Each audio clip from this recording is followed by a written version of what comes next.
between the people you've just been talking about, the elected and those who have been appointed, you find they're not agreeing.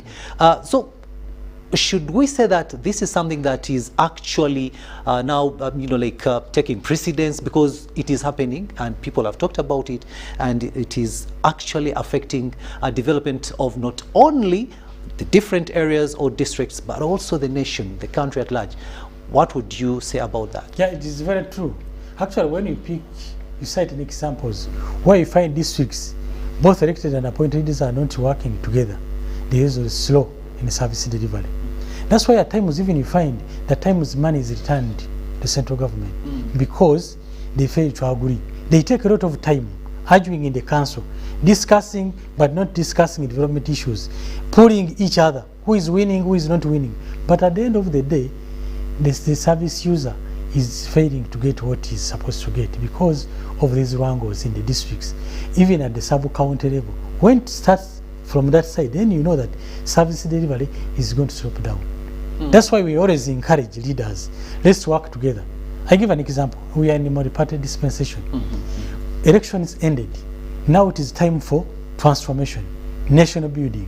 Why is it now when you go to council you start fighting each other because of politics? Because the decision has not come, or the decision has not come from my political inclination. I need to fight him. Does it really help?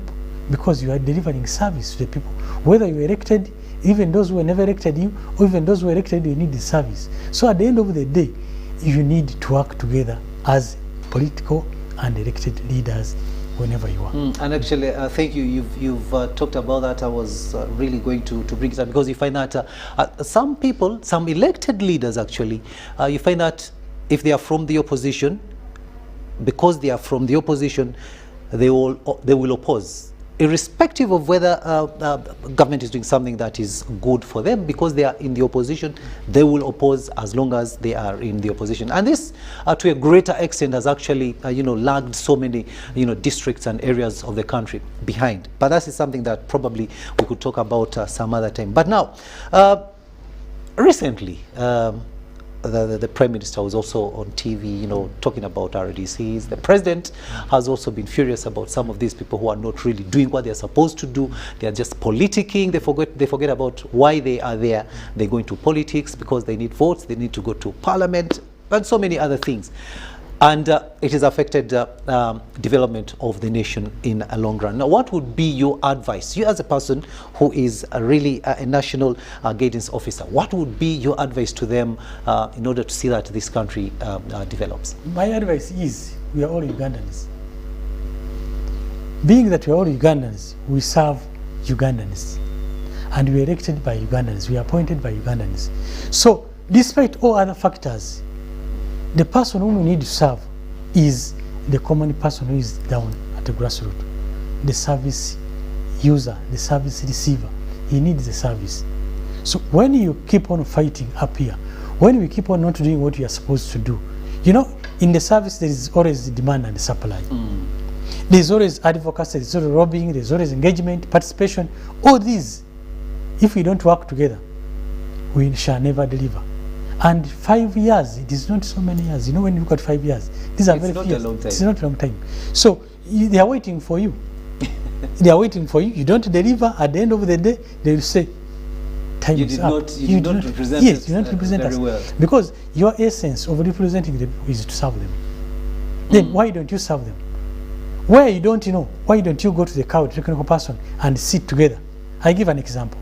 If the LC5 does not agree with the cow, why do you wait for the council to sit? Why don't you go, sit down, use all the policies, iron out the issues? So at the end of the day, when you go to the council, you have already compromised and you work together. So this is what is really lagging behind. At the end of the day, people come because somebody don't support me, or there's some, but that time ended. This is now a new era. We need to serve the people and we need to transform society. And of course, as we come to the closure of this this program, let me go back to the politicians, especially. We have been, I'm elected into office, or I'm appointed, and I know the appointing authority is the one who put me here. But I end up not delivering on the, terms of reference, I should say, I was given.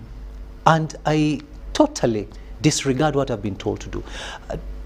Do you think we need some civic education to be done in order to ensure that these people do not negate what they have been, told to do when they are put into those positions? Yeah, it is very true, actually. All of us, we need civic education. And some of these people, some of the appointed or elected, they have never been in office, such big offices. So when they go to those offices, of course, they fail to get where to start from. But like you said, we need information sharing. And at the end of the day, all of us, we are not on top. We don't know each and everything. We learn from each other.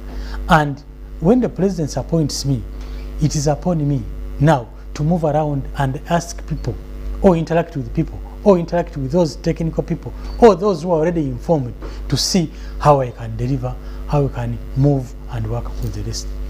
And as a national guidance officer, of course, there are things that you might have noticed, and you say, no, this one, it shouldn't be done like this. What are some of these things? There are very many, especially when it comes to mindset and values. The way we use, the way those people who are older than us, the way they used to do things is not the same way we are doing. There's a lot of greed and selfishness, the way we are doing things. We don't take time as a matter of urgency that we need to do things because we have to accomplish certain things. That's why we keep on saying, why is other countries are far ahead of us? What is happening in South Korea? What is happening in Korea? In Japan? What is happening? China?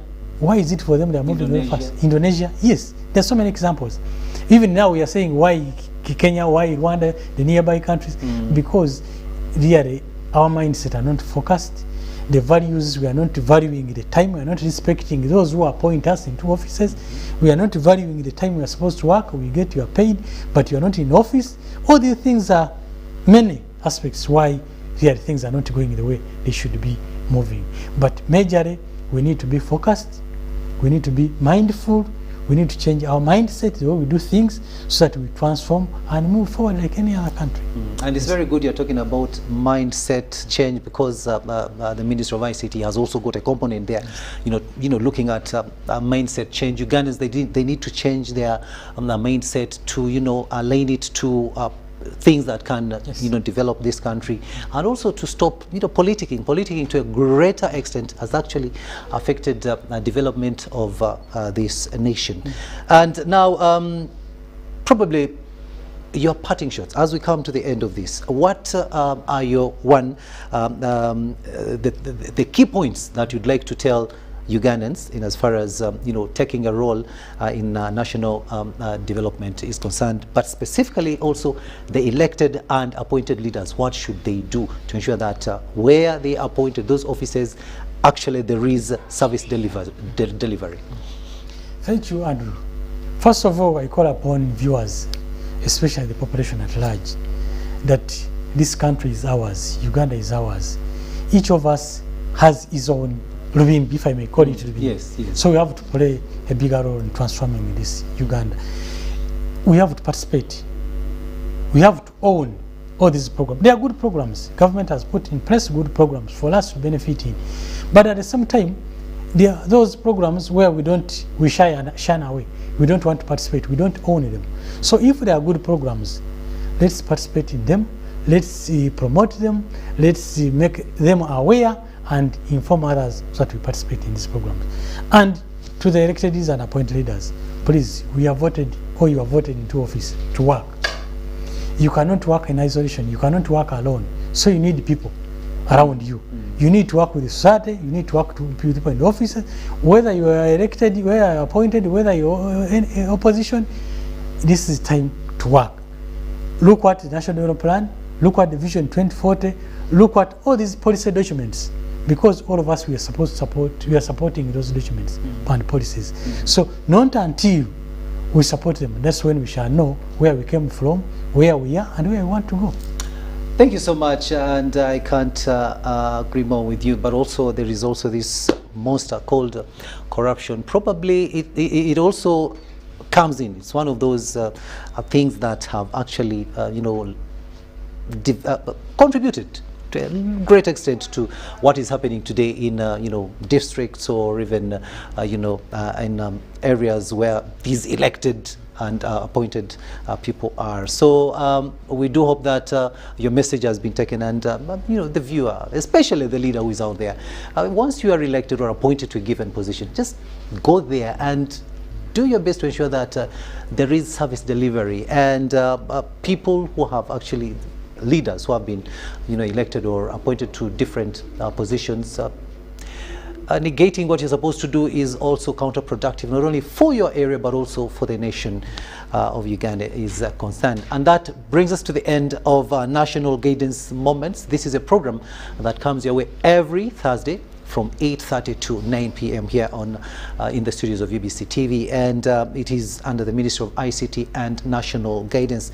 We've been talking about the role of elected and appointed leaders in nation building, and my guest has been Richard Sango Sali, who is a Senior National Guidance Officer at Ministry of ICT and National Guidance. Thank you so much for having been part of this show, and see you next time, and that will be next Thursday.